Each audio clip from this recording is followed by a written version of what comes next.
If you were fortunate to be here 2 years ago, Todd did a fantastic job talking all about restoration and things like that of old props.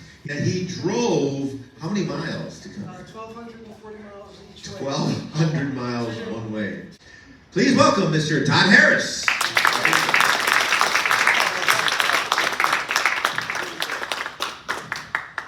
This is entitled Master Builders, Great Britain's Master Builders for those who grew up elsewhere. And I would be remiss if I did not mention that I'm proud to know Mr. Robert Swadling, Bob Swadling. We are living among giants of creation. Not just in England, but there are many who are forgotten now or not known. So my goal here is to help you just get a taste of who was making these things. It wasn't necessarily, and in many cases, it was not the business you were buying from. So that's the goal of this presentation, and I only know this much. It took about 3 months putting this together, consulting with a lot of people, so I'll thank them at the end, but I just wanted to thank Bob for everything he's done, has done. So, sorting out who's who. There are the builders, there are the dealers, and there are the inventors, and in some cases, all three are the same thing, right? And of course, then when people take other people's ideas and make things, who knows. So what led me down this particular rabbit hole? I'm a musician, I'm a performer. My mother had a theater in Manhattan in the 70s. I got to meet I got to meet Doug Henning at a young age. And I watched on TV my heroes Jeff McBride and Lance Burton, who I met recently, the most wonderful human being. And it always bothered me as a musician, if I'm listening to a band and I don't know who the bass player is, they're rarely credited. So I wanted to know my favorite props that my folks bought for me at Tannen's were, dove through glass, okay, and who made it. So that's this is what led me down the rabbit hole. You're looking at two pieces of magic. Both were sold, although you would not have seen this example at Lou Tannen's when I was 8 in 1968. It's earlier, but it's often said to me, oh, it's an Abbott's piece. And this one, which I always saw up on the shelf in Abbott's on 42nd Street, they never took it down. I never got to see it, but I always admired it. And one came up on the internet in about 1990, and I bought it. And I was so pleased for what it is, and we'll talk about that. But who made it? And anyone want to, if you don't know, you want to guess who might have made this or sold it? Davenport's maybe. It's a little post, Davenport's may have. But I thought, I got a call one day, a text message saying, "Are you awake? David Copperfield." I keep that on my phone to this day. He got in touch with me because he wanted to know, he saw this in Tannen's, he wanted to know about it. He guessed Supreme Magic, and I would have guessed Supreme Magic because of the color scheme. Okay, so that's what got me going. Well, it turns out, I find out from Ian Adair, because I was corresponding with him, this was made by a gentleman named Peter Quincy, who had a magic company called Camtrix. And what does it do? Well, it's a music box, and if I wound it up, because it truly is a music box, it's playing Larry's theme. You show it, you place the cover on the top, and then you reveal it's turned into a dove or a pile of money or whatever. It's a musical dove shower. Mine is still playing because I've got to just adjust where it clicks in. So that was made by Peter Quincy, who had this company Camtrix. That's a picture of him. That's Peter Quincy. And I could find nothing online really about Peter Quincy. That would be a research project. What else did he make? Well, this fascinates me because yesterday at the show, I got my favorite dove piece of magic, which I haven't seen for years. It's a Harvard design. It's a crystal box with a super thin base, no mirrors, nothing on top to drop down, and it's got silks and a ribbon around it, and you rip off the ribbon, take out the silks, and two doves magically appear. Mine broke years ago when my brother Glenn sat on it. So a gentleman down here in Florida came to the show yesterday with the one that he bought. And the reason I say that is simply because if you look up here, apparently this was used to advertise a lot of things. And I must have looked at this 5 or 6 times, and I did not notice what she's holding. What's that? That's the crystal dove box. So now, who was making them? A lot of people apparently. But anyway, that was being sold in his catalog. So Peter Quincy was a builder. Another builder's name is Tubby Allison, and this is interesting because, you know, I bought many props and not looked closely at them to find out they had a maker's mark on them. And so I want to talk a little bit about Tubby Allison. I love his paint schemes, and I can find nothing about Tubby Allison online. But he was building from certainly the 40s, 50s, 60s, and beyond that, I'm not sure. And it should be easy because his company has a name. And we have the same company in the US, two of them. It's called Star Magic. And the way you will see his imprint, if you look closely at a prop, on the bottom top right there, you'll see the star and the name Allison. So look, and the beautiful thing was, you know, you start looking at something, something pops up. There was one of these at an auction, it might have been, I don't think it was Jim's auction, maybe it was. One just came up, a prop just came up. Yes, it was. One picture in the next picture. This just came up at auction, sold for $1,100. But you can see his paint style, right? So, again, maker's mark on the bottom, Tubby Allison. How many of you have heard of Silray? Not a lot of Americans have. Silray. So, I assumed because Ray Silver was building magic in the 40s, but through a little bit of research, I found out that his assistant building was his daughter. So, and it was Jack Silver was building magic in the 40s. He, for 1 year in 47, 48, had a company, didn't do well, but his daughter, Ray, continued building and built these props out of Perspex. Now, so you guys know what Perspex is? Yes, no? Perspex is lucite in English, okay? When I went to England, I went to the Tower of London, and the guard there, the tour guide said to me, "Oh, you're American. You're here on vacation or just to learn the language?" I didn't. So, all right. So Ray Silver is building these props. One of several women that I found who were prop builders and are not well known, I think, in the collectible hobby. So now you know if it says Silray, that's Ray Silver, and made some very interesting props. Here are some more examples out of Perspex. Now I come to my one of the great loves of my life is looking at the ingenious creations of Jack Hughes. You know, there's a 3-volume set, sometimes hard to find all 3 books, they get a little pricey, worth every penny because they detail just about every prop he made except for custom props with plans that you could make them with. And it was put together by Derek Lever while Jack was alive. So that 3-volume set is great, and I'm going to run through a little bit with you. Jack's history is interesting. So Jack, before World War II, when supplies got hard, was building props, but I can find very little about his early life building. He was born in 1908. And then he goes to, and he's building props for Davenport's at a point in time prior to him joining Unique Magic. Davenport and, let me just see if Golston was also a supplier of magic in England. And then Harry Stanley, who has a shop, decides to team up with Jack Hughes and a third fellow, I'm blanking, thank you, Arthur Dowler, who I think was really into publishing. I think Harry Stanley was, I forget Dowler, I don't know much about Dowler, but Jack joins Harry Stanley's, but only for a year. And interestingly, the years that follow, Harry Stanley has Jack's line of products, and I presume Jack was either providing to him or whatever the case would be copied. So this is the 3-volume set, and that's a picture of him young. And so this is an early. The nice thing about the 3-volume set is they give you the years, the early life when he did things. Attaboy was very early. A card picker named Percy is very early Jack Hughes. And we have, the Warren Hamilton card pickers, but I'd really like to know, when did the first card picker animals come? So this was the first part of my quest, and then in 1968, my parents bought me a red version of this, which is pictured the second one in.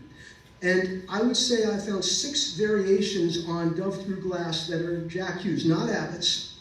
And what I love about Jack Hughes' designs is that the top part is not obviously with room for things as compared to the Abbott's models. And the earliest ones had chains hanging down, and a magician here told me that he used it with a dove and the feet got caught in the chain, so it wasn't very good. But later he goes to the stuff that we put under carpets, and if you ever need to replace it and you have it, you can pry off the piece and put down a piece of carpet material and it's fine. I have a blue one. That one belonged to the book writer who wrote about the Holocaust. I'm blanking his name. Rauscher. That was Rauscher's. And on the bottom right, for comparison, that's an Abbott's. So if you ever see one with a hole that's too small for a dove and has that big thing on top, it's probably an Abbott's. But I can't tell you how many people in my life have told me that mine was an Abbott's, and it took me a long time to find out otherwise. And so began my love with Hughes products. So we talked about his card pickers. And Percy the penguin, I've never seen an example, pictured on the left. I've never seen it live. In 1937 is introduced. Am I blocking your guys' view? I can move a little bit. Yeah, okay. And Dippy Duck, I love Dippy Duck. I have an early Dippy Duck.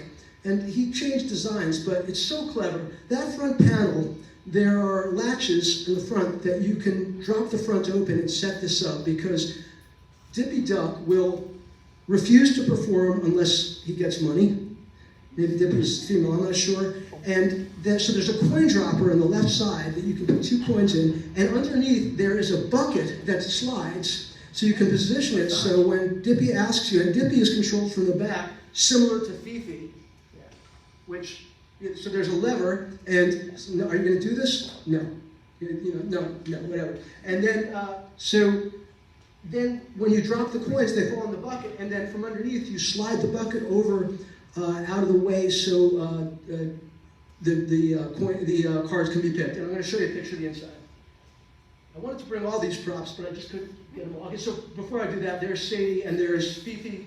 So this is what's inside, and I didn't realize the front came off, so I kept trying to go with my hand down in and put 3 cards in that piece of wood that's slotted 3 ways and on a spring, so each card, then you can do 3 cards. Then the piece keeps coming up. Little did I know you could open the front. So yeah, so Jack Hughes joins forces for 2 years with Harry Stanley in 1946, and the advertisements in 1937 magazines, we see that Hughes's Attaboy made hit at the convention. Now, I don't know. Abbott's has an Attaboy.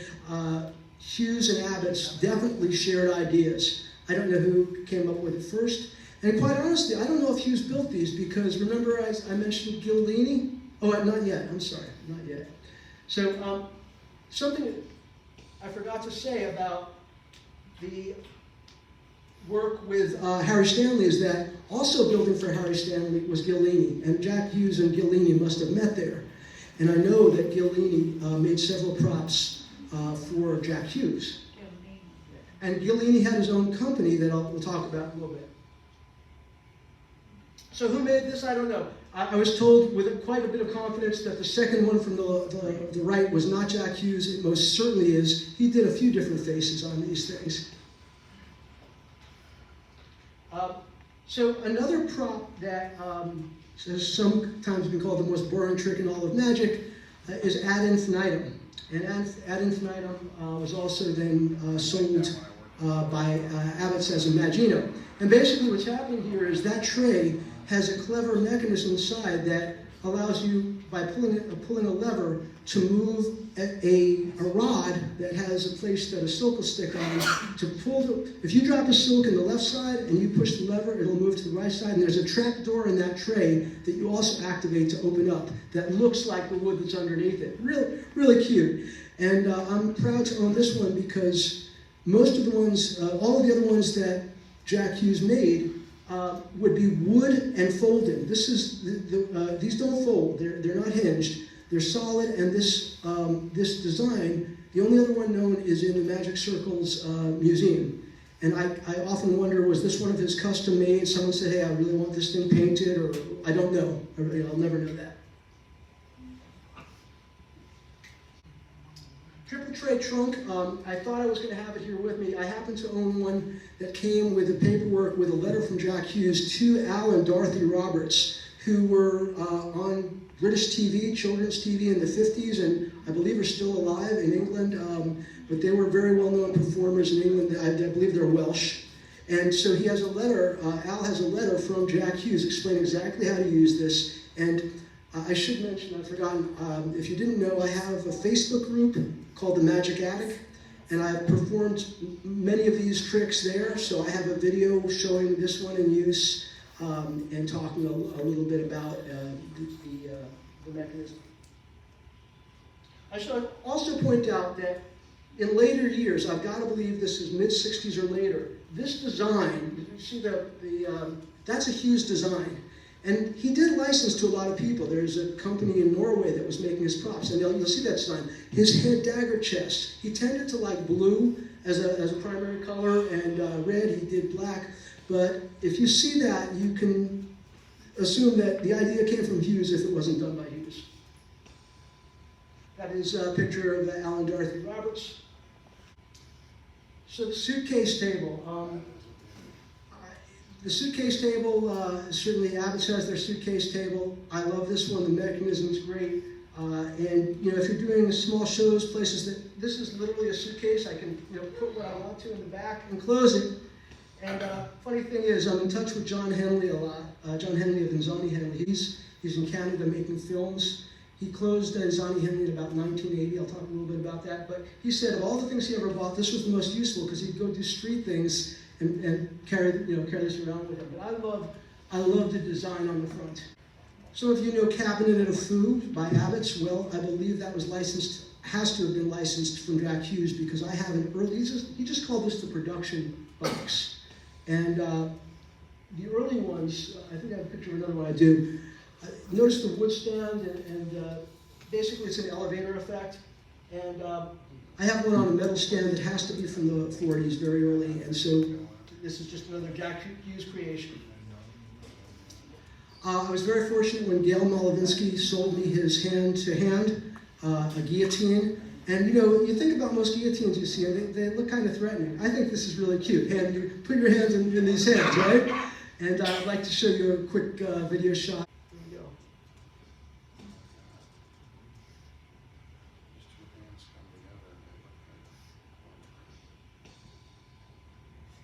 That's hand in hand.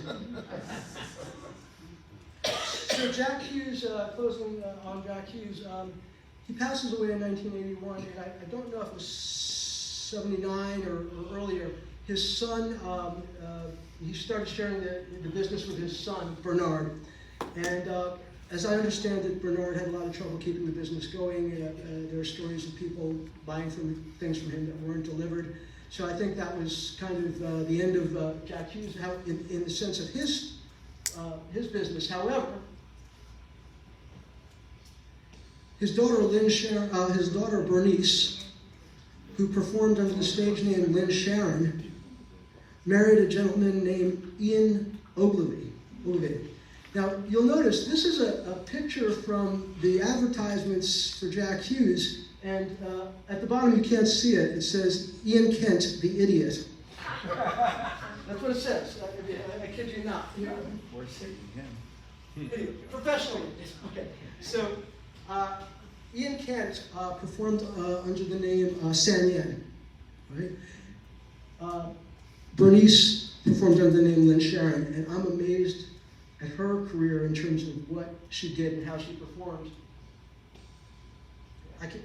She performed on a 3-foot wooden ball that her father built for her. And most of that thing to the right behind, guess what that is? Magician's. That's her magician's table, because she was 3 feet off the air. She needed that to hold the props. Wow. And she had quite great. Last I heard, she was still alive, and I just haven't been able to reach her. I've tried to, I wanted to get stories. But so she had that career, and then went on to marry Ian Ogilvy, and he formed a company called Props, 1977. And this advertisement, this is a rarely seen prop. And this was invented in the late 30s. It's a Harbin design. Late 30s, early 40s. No one could really produce one. There's a bit of work involved in making this. And it's basically a torn and restored ribbon. I don't have the side pieces out right now, but these pieces sit out over to the sides, and you have a ribbon going through them, and you pull the ribbon back and forth, and then you cut the ribbons, you push it back together, and then you can pull the ribbon through again. And so Props made 50 of these, and I often wondered if they could have, and I suspect Jack Hughes was involved in the production because of these designs on the corners. That's sort of his kind of a color scheme.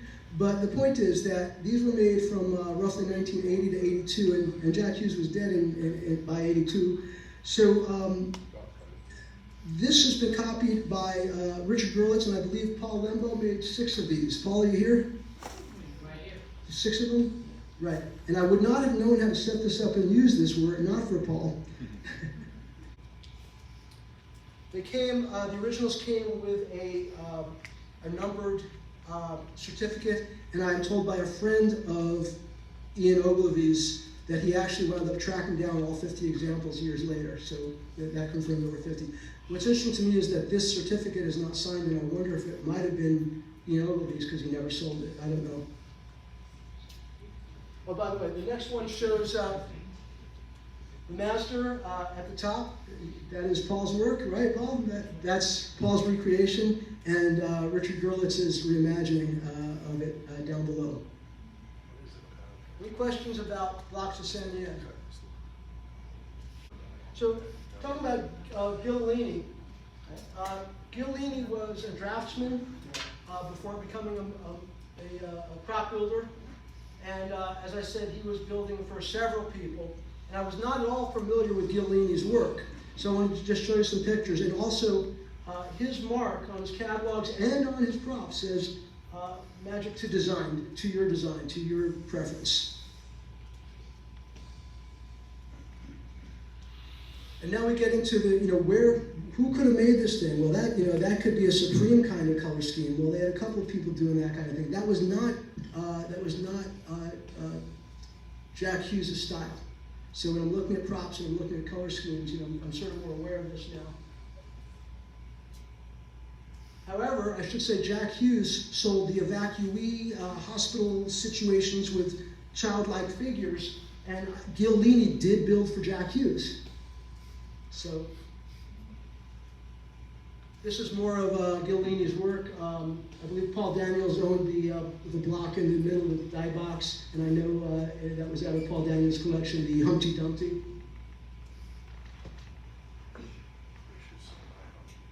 So spoke a little bit, maybe this slide may be superfluous now, but Stanley was a publisher. He published the Gen, owned the Unique Magic Studio with Louis Ganson, and and here's an interesting conflict of who owns what. Supreme Magic Company bought the rights to the Unique Magic Studio's props. However, another company, International Magic, which still exists today, put this out. They bought the inventory, and so they claim to own Harry Stanley's stuff, but they bought the inventory for what that's worth. And speaking of man, Harry Stanley.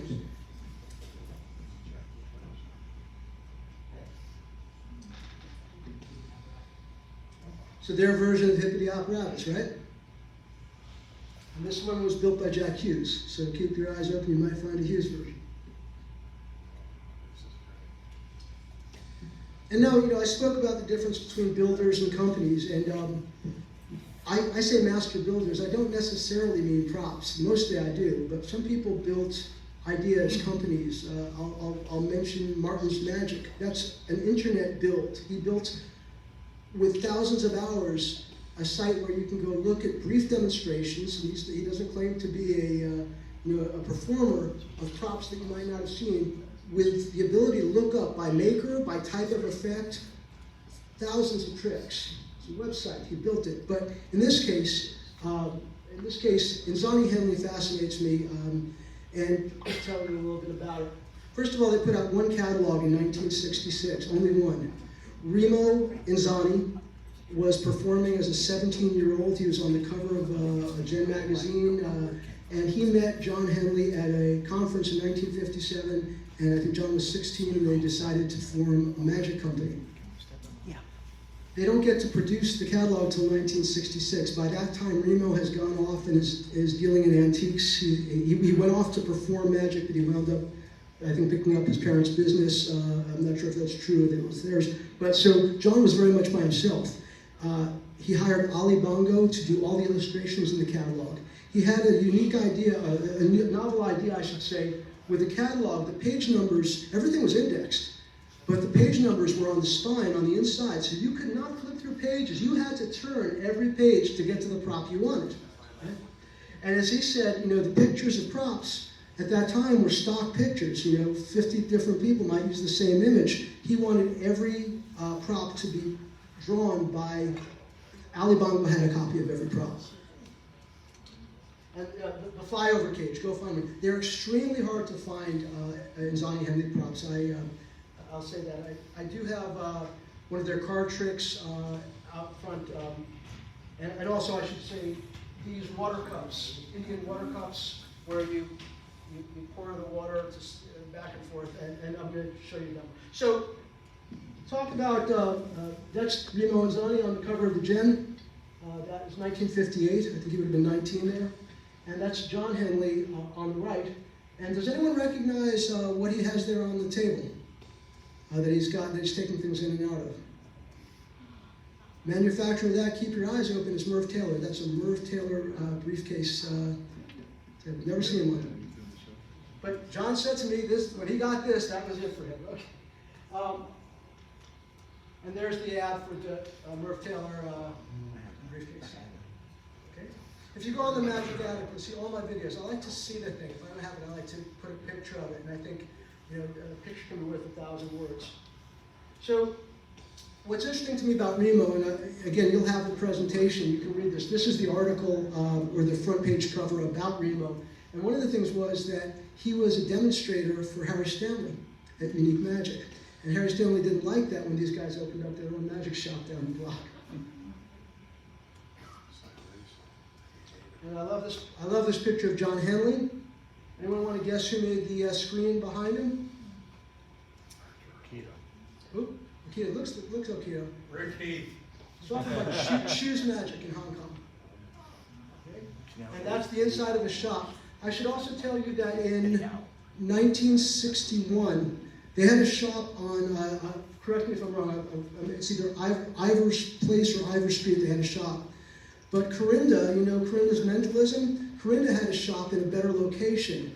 And in 1961, Corinda agreed to form up with John and Remo, and promptly, a day after he sold them his shop, he left the country. So Remo, who worked at Harry Stanley's, which was close to Corinda's old shop, would jump over there to demonstrate props. And so that was the setup. By the way, do you notice the Murray the Magician there? We know Murray here in the U.S. and what he's done. And Murray, though, was an Australian magician, and I believe this was one of 2 vanishing clocks made for him that's written about in a book about his life, because it precisely conforms to the details of the book. Talking about that. You guys doing all right? Yeah. Okay. All right, so this is another thing that was really ingenious. John became a filmmaker, and he's really known in Canada. He does amazing work. He's won awards for his work as a filmmaker. But he said that they would get on trains to go to the continent from England, and they couldn't bring their props. So what he did was, he got an 8mm camera, and he and Remo were filmed to get one take, because it's 8mm film. They don't know how it went. And they'll do silent salesman videos, and I have a couple I'd like to show you of those. And because John is such a filmmaker, I think the last one I show you is Blendo, and at the end of it, he does an animation, claymation, that is really cute.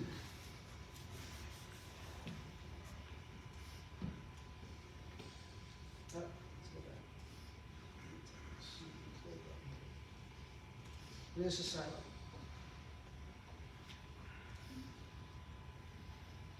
No one has figured out how this precisely is done. Let's watch. It's not like any other you've seen. Abbott sold this effect, and not Abbott's. Supreme had to stop demonstrating it at any convention they were at. By the way, that's a Gil Laney table. Oh, I'm sorry, Johnny Hopkins. Okay, so watch carefully here.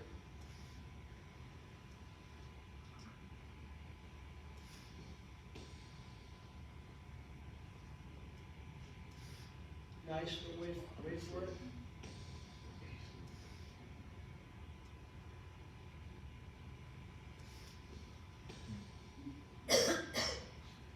So here's something to beware, right? We're collectors and we want to believe, right? One of the tricks that was very popular it's a large catalog, he had a great offering, but he had these made by a maker in Switzerland. Oscar Ray made these, and he said, you know, everyone sold junk, but we wanted to sell the best junk. So he'd go to conventions, he'd meet people. So this was just advertised in an auction, and it is not. It was also offered with a cabinet to hold things with a head. John looked at the pictures, he said, possibly parts of it are one of our set, but the parts that would be theirs would be the box with the green sphinx head and the mummy immediately to the left. The other two were not from our sets. So this went for over $1,100 in a recent auction. Someone thought they were getting it, I'm sorry. Buyer beware. This is really cool. This is the Silent Salesman video that has the claymation at the end.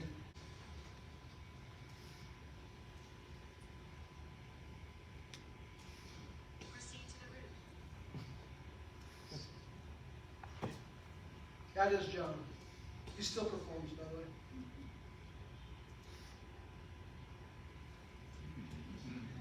Here it comes. Here it comes. Look what he does.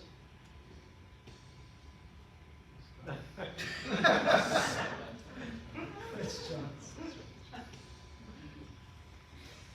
So I made the point that a lot of manufacturers just get their stuff elsewhere, but these are the actual props that they were involved, they had production of.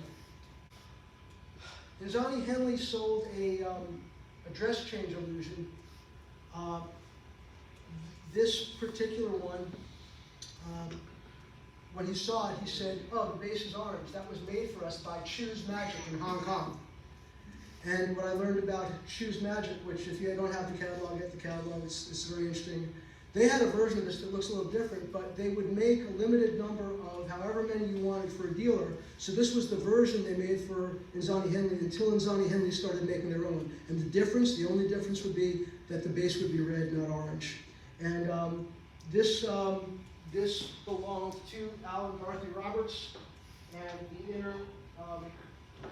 the inner cabinet after the dress change. It really is, to this day, anyone, you know, this is a silk, there are two silk kimono Asian dresses, and the way it comes apart is very quick and easy and reveals what's underneath it. Builders that John shared with me were, he said the best metal worker he knew was Burt Gardner in the Isle of Wight, and Burt Palmer made these other types of things. He said not at the same quality. Just you know, stuff to look up. So Max Andrews had Vampire Magic, and this is a Vampire Magic card frame. And one door has a slot in the top, and you put a card in there, and you show, as long as you don't open it all the way, the card's not going to come down and show it empty. But the reason I'm showing you this is because typically his props have a vampire logo on them. The metal plate, Vampire Magic, a Vampire Magic product. So, you know, Supreme Magic was sort of after my time. I stopped collecting, I stopped performing roughly in 1976 to become a bass guitarist and a vocalist. And, you know, my brother played guitar. I said, well, I want to do magic. And I know, you know, it's good theater if it's good, right? Supreme I know less about, but I can't talk about magic in England without talking about Supreme. It was the largest manufacturer, or claimed to be, of magic in England at the time. And that's Ian Adair on the right. And Edwin hired Ian because he was a good demonstrator. And one of their main builders who died this year was Johnny Hocking. And Johnny's wife apparently did the paintwork on the props. She died the year before. And if you see Supreme products, probably you're seeing some Johnny Hawkins work. These are Supreme products. I particularly like the Batman. Okay, so it's got to be 66, 67. Batman, I think, starts in 66. Block penetration. Some people are really drawn to these color schemes. I find them a little too bright for my, to put on the shelf in my bedroom here. but no, I mean, tons of stuff. There's a 4-volume set written by Edward Hooper. He knew he was passing cancer and put together a 4-volume set of everything they made with plans for them. He invented a lot of the effects. And there also Ian Adair wrote a 4-volume set, his view. This is one of my favorite pieces. I found an example of this in England, and my friend Jean Vachel had told me about this, and when I found it, he has the elephant card picker, right? And it's funny, I've seen a lot of leg guillotines out of England, and Supreme had those, and I guess others did too.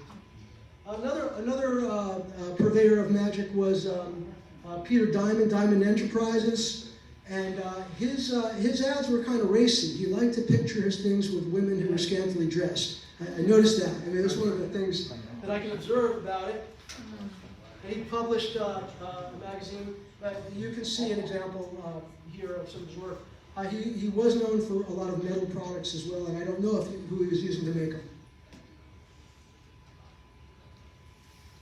More Diamond Enterprises. That's a die that has electronics in it that I presume lets you know what someone's picked. Until the batteries die. One of my favorite props of all time, very little is known about this, but the Return to Karnak, I bought 3 partial sets, and really when you look at the instructions that came with it to assemble, it would be easy to understand why people lose pieces. There are a lot of pieces that go on it. But I have a video of this on the Magic Attic, so if you look up Return to Karnak on Magic Attic, you'll see it. And here's the thing, Jimmy Flowers is mentioned as involved in making this, and Jean Morel. I don't really know, I can't find a lot of information about them, but this really took a lot to make in terms of all the layers of paint and things. And basically, a mummy is stolen from its tomb and is put in a British museum or a museum, and the museum is the perspex front, and then it's covered at night by the guards. And when they go in the morning, they take the cover open. There's a snake there, and the mummy has returned to his tomb. Okay. So this is just a history of Kenbrook, and because of the time, I'm not going to read it to you. You can have copies of it easily. I have to do my research on Kenbrook. So this is Jimmy Flowers. This is a mystery to me. This prop, there's only one other that I found, one in Canada, was a partial set. And I got this out of a collection in England. It is a guardhouse, and there are lots of things. There are a lot of things called on parade. But the 3 panels represent palace walls, and a guard in his guardhouse who goes to take a smoke and walks behind the wall so he's not seen. And then you see his head pop out as people come to look for him, and I turn around the panels, and ultimately he's gone, he's back in the guardhouse. It's beautifully made. The middle panel has a hinged door that you would never see. You've got a fake head, so when you put him behind the wall, you have that door open, and you drop him in there and close it, and you're moving the head. People think they're seeing it, he's gone. Spectacular. I can find no history on it. And I've inquired all over the place, but just a great example of a great cabinetry. There was a builder, James Grayson, and in the book on Murray, who was an Australian magician, there are pictures, drawings for a clock like this, vanishing clock, and the book says 2 were made. And out of that collection, a fellow who goes to all kinds of auctions, he had 2. I bought them both. One was damaged. The hinge was broken off. I went to several builders who could not fix it, so I went the wrong places first. Gave it to Paul Lembo. Stunning. And he because if you tipped it the wrong way, the clock would go, so he puts a lever in it. And he also, because the forward was gone, gave me a forward with a fake. So basically, all of a sudden the alarm was ringing. You cover it, your assistant drops it, flips it, drops it, and it's gone. Coming to a close, International Magic know very little about it. They say they've been around for 100 years, I don't know. But this was another mystery for me. I get this out of England, very unusual. Why? Because the doors slide out and they're wood. All right? And I love the rat, the evil rabbit. This is not a friendly rabbit. Right? I love the evil rabbit, right? Unique piece. And I was at the IBM convention in Philadelphia this year, and I met the head of a British Circle of Magic in London, and he said, oh, I think that was International Magic. So I started looking up International Magic, got the catalog, sure enough it is. So.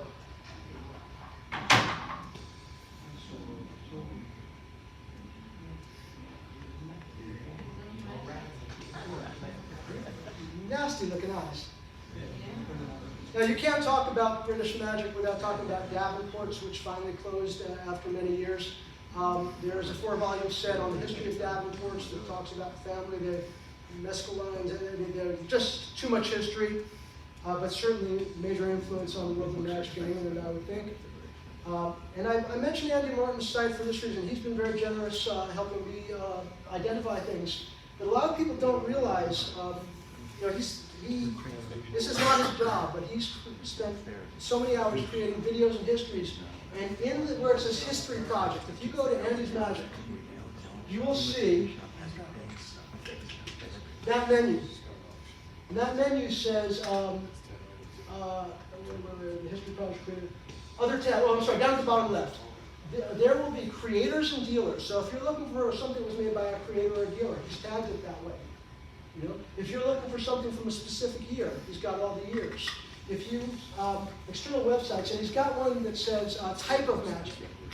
So I'm looking for a dove box. You can do that, and this is the makers, right? And he's got 1,000 makers there. And the amount of time he puts into it is amazing. So in a sense, he's a creator. So it's a rabbit hole. We go down, and I think it's very important to know where we've come from, and I'm an educator, and that's why I'm here. I'm so glad that you guys had me here. If anyone has any questions, but I know that it's Question here?